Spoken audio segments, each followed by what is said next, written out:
అధ్యక్ష, ఇప్పటికీ ఇష్యూ పైన వంశకృష్ణ గారు, గంటా శ్రీనివాస్ గారు, విష్ణు కుమార్ రాజు గారు, ఈశ్వరరావు గారు మారటం జరిగింది. అధ్యక్ష, రాష్ట్ర విభజన తర్వాత 2014లో చంద్రబాబు నాయుడు గారి నాయకత్వంలో ఒకే రాష్ట్రం ఒకే రాజధాని కానీ అభివృద్ధి వికేంద్రీకరణ జరగాలి, రాజధాని ప్రకటించేటప్పుడు చాలా స్పష్టంగా ఐటీ మొత్తం విశాఖపట్నం తీసుకొస్తామని ఆనాడు ఆయన చెప్తాం జరిగింది. అధ్యక్ష, చంద్రబాబు నాయుడు గారి చొరవ వల్ల ఈరోజు ప్రపంచంలో ఎక్కడికి వెళ్ళినా 20% మంది ఐటీ రంగంలో తెలుగులు ఉంటాం. నిజంగానే మనందరం గర్వపడాల్సిన అవసరం ఉంది అధ్యక్ష. కానీ వాళ్ళు మన రాష్ట్రంలో పనిచేసేదానికి సరైన ఎకో సిస్టమ్ లేకపోవడం అనేది చాలా చాలా బాధాకరం. 2014 నుంచి 2019 మధ్యన ఒకసారి మనం చూస్తే అధ్యక్ష, సుమారుగా 150 కంపెనీలు 50,000 మందికి ఉద్యోగాలు కల్పించడం కూడా జరిగింది అధ్యక్ష. ఈ పరిశ్రమలని ఆనాడు తీసుకొచ్చాం. అంతేకాకుండా అనేక సందర్భాల్లో కాన్క్లేవ్స్ కూడా ఏర్పాటు చేసి వైజాగ్ని ఒక ఫోకస్ ఏరియాగా తీర్చిదిద్దడం జరిగింది. ముందు చూపుతో డేటా సెంటర్ పాలసీ ఆనాడు తీసుకొచ్చి అదానితో కూడా ఒప్పందం కుదుర్చుకుని వాళ్ళు కూడా ఆనాడు భూములు కేటాయిస్తాం జరిగింది, శంకుస్థాపన చేస్తాం జరిగింది. కానీ అది ఆగిపోతాం జరిగింది అధ్యక్ష. 2019 నుంచి 24 చూస్తే అధ్యక్ష ఎలాంటి యాక్షన్ లేదు, ఒక్క కాన్క్లేవ్ జరగలేదు, ఒక్క పరిశ్రమ రాలేదు అధ్యక్ష.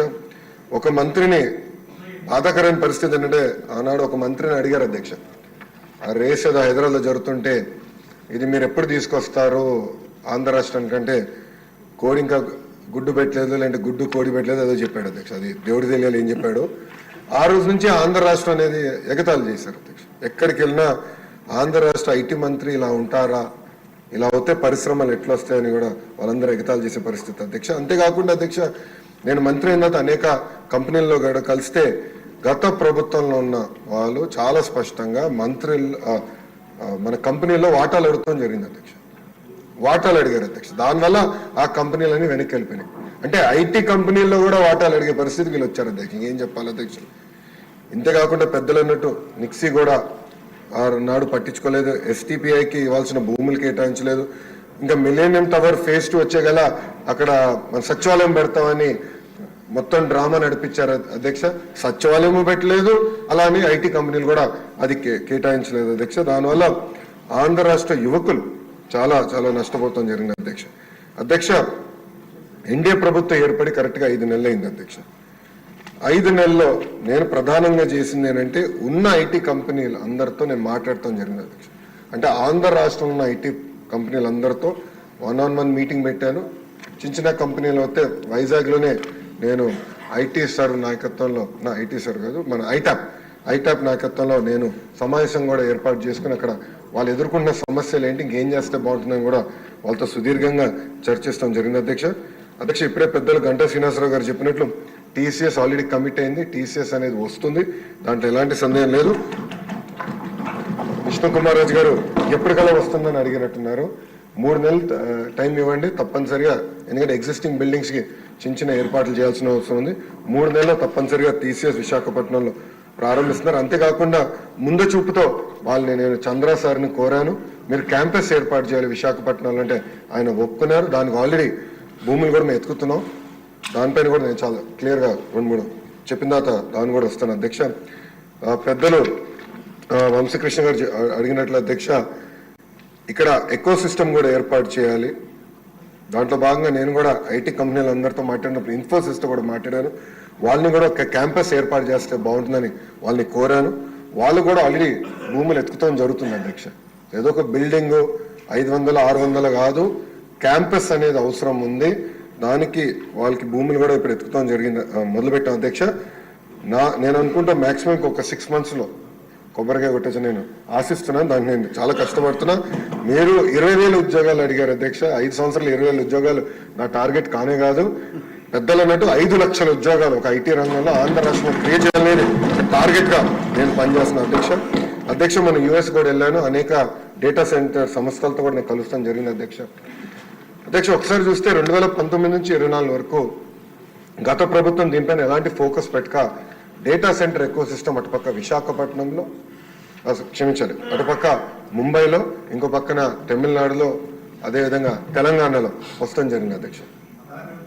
అదే కానీ మనం కానీ ఆనాడు తీసుకొచ్చిన పాలసీ ముందలు తీసుకెళ్ళి ఉంటే Visakhapatnam data centre capital of the world అయ్యేది అధ్యక్ష. అధ్యక్ష మనం చూస్తే డేటా సెంటర్స్ లో ప్రపంచవ్యాప్తంగా ప్రతి సంవత్సరం $300 బిలియన్ $300 బిలియన్ ఖర్చు పెట్టిపోతున్నారు అధ్యక్ష ప్రతి సంవత్సరం. నా లక్ష్యం $100 బిలియన్ భారతదేశానికి రావాలి, దాంట్లో ఎక్కువ శాతం ఆంధ్ర రాష్ట్రానికి రావాలనేది నా లక్ష్యం అధ్యక్ష. దాంట్లో నేను అందరినీ కలిసాను అధ్యక్ష. అంటే కొన్ని కంపెనీ పేర్లు నేను వెల్లడించలేను, ఎందుకంటే ఎన్డీఏ నేను వాళ్ళతో సైన్ చేశాను కనుక. వాళ్ళతో చర్చించినప్పుడు 2-3 రిక్వెస్ట్లు ఉన్నాయి, ఎస్పెషల్లీ డేటా సెక్యూరిటీ, అదేవిధంగా టాక్సేషన్, డేటా ఎంబసీస్ విషయంలో. విష్ణు కుమార్ రాజు గారు బీజేపీ నుంచి కూడా ఉన్నారు కనుక ఇక్కడ నేను ఆల్రెడీ ఢిల్లీలో ఉన్న పెద్దలతో నేను చర్చిస్తున్నాను సార్. అది పాలసీ, ఒక ఫ్రేమ్వర్క్ అనేది ఏర్పాటు చేయాల్సిన అవసరం ఉంది. తద్వారా పెద్ద ఎత్తున పెట్టుబడులు కేవలం ఆంధ్ర రాష్ట్రంగా భారతదేశానికి వచ్చడానికి అవకాశం ఉంది. అది ఆల్రెడీ మేము చర్చలో ఉన్నాం అధ్యక్ష. అధ్యక్ష వంశకృష్ణ గారు అడిగినట్టు ఒక సోషల్ ఎకో సిస్టమ్ అనేది చాలా చాలా అవసరం అధ్యక్ష. దాంట్లో ఎయిర్పోర్ట్ ఒక భాగం. భోగాపురం ఎయిర్పోర్ట్ విషయంలో చంద్రబాబు నాయుడు గారు ఇప్పటికీ చాలా స్పీడ్గా పనులన్నీ పరిగెత్తిస్తున్నారు అధ్యక్ష. అంతేకాకుండా భారతదేశంలోనే అతిపెద్ద కన్వెన్షన్ సెంటర్ కూడా ఏర్పాటు చేసే దిశగా మన ప్రభుత్వం పనిచేస్తున్న అధ్యక్ష. అది విశాఖపట్నానికి వస్తుంది అధ్యక్ష. అంతేకాకుండా ఎయిర్పోర్ట్స్, క్షమించాలి, హోటల్స్ కూడా అధ్యక్ష. అది నా డిపార్ట్మెంట్ కాకపోయినా దుర్గేష్ గారు డిపార్ట్మెంట్ అది, కానీ అది ఎకనామిక్ డెవలప్మెంట్ బోర్డు కింద ఈ ఎకో సిస్టమ్ ఏర్పాటు చేయాలంటే పెద్ద ఎత్తున హోటల్స్ రావాలి విశాఖపట్నానికి. వేలాది హోటల్స్ రావాలి అధ్యక్ష, 10 కాదు వేలాది హోటల్స్ వస్తేనే ఆ ఎకో సిస్టమ్ ఏర్పడుతుంది.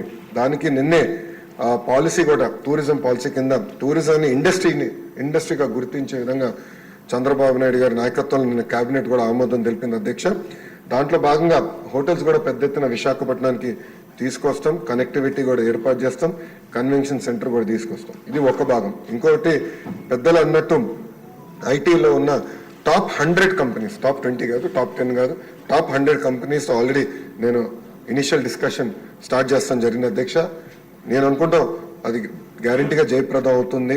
వాళ్ళందరినీ విశాఖపట్నం తీసుకొచ్చే బాధ్యత నేను తీసుకుంటాం, మొదటిది. రెండోది, ప్రపంచంలో ఉన్న Fortune 500 కంపెనీస్ అన్ని జీసీసీస్ అంటే గ్లోబల్ డెలివరీ సెంటర్స్ కూడా వాళ్ళు ఏర్పాటు చేయాలని ఒక లక్ష్యంగా వాళ్ళు కూడా వర్కౌట్ చేస్తున్నారు. దాని కొత్త పాలసీ తీసుకురావాల్సిన అవసరం ఉంది అధ్యక్ష. అది వచ్చే నెలలో ఆ పాలసీ కూడా మేము తీసుకొస్తాం. ఇంతేకాకుండా రియల్ ఎస్టేట్ డెవలపర్స్తో కూడా నేను ఇప్పటికీ జూమ్ కాల్స్ పెట్టుకున్నాను, 1-on-1 మీటింగ్స్ కూడా పెట్టాను అధ్యక్ష. పెద్ద ఎత్తున రియల్ ఎస్టేట్ డెవలపర్స్ కూడా తీసుకురావాలి అధ్యక్ష. ఎందుకంటే విశాఖపట్నంలో గ్రేడ్ ఏ ఆఫీస్ స్పేస్ అనేది లేదు అధ్యక్ష. ఈ పెద్ద పెద్ద కంపెనీలు వచ్చినప్పుడు గ్రేడ్ ఏ ఆఫీస్ స్పేస్ రావాలి. వాళ్ళకు ఆ కంపెనీలో పనిచేస్తున్న ఉద్యోగస్తులకి మళ్ళీ హౌసింగ్ సోషల్ ఎకో సిస్టమ్ కూడా కావాల్సిన అవసరం ఉంది. వాళ్ళందరితో కూడా నేను చర్చిస్తాం జరుగుతుంది అధ్యక్ష. త్వరలోనే ఆ అనౌన్స్మెంట్స్ కూడా రాబోతున్నాయని మీ ద్వారా సభకి నేను తెలుపుతున్నా అధ్యక్ష. అంతేకాకుండా డేటా సెంటర్ పాలసీ కూడా దానిపైన ఒక స్టేట్మెంట్ ఉంది అధ్యక్ష. గౌరవ డిప్యూటీ స్పీకర్ గారు టీ బ్రేక్ ఇస్తే టీ బ్రేక్ తర్వాత అది ఉంది, స్టేట్మెంట్ ఉంది, దాంట్లో చాలా డీటెయిల్గా అది కూడా నేను ఎక్స్ప్లెయిన్ చేస్తాను. అంటే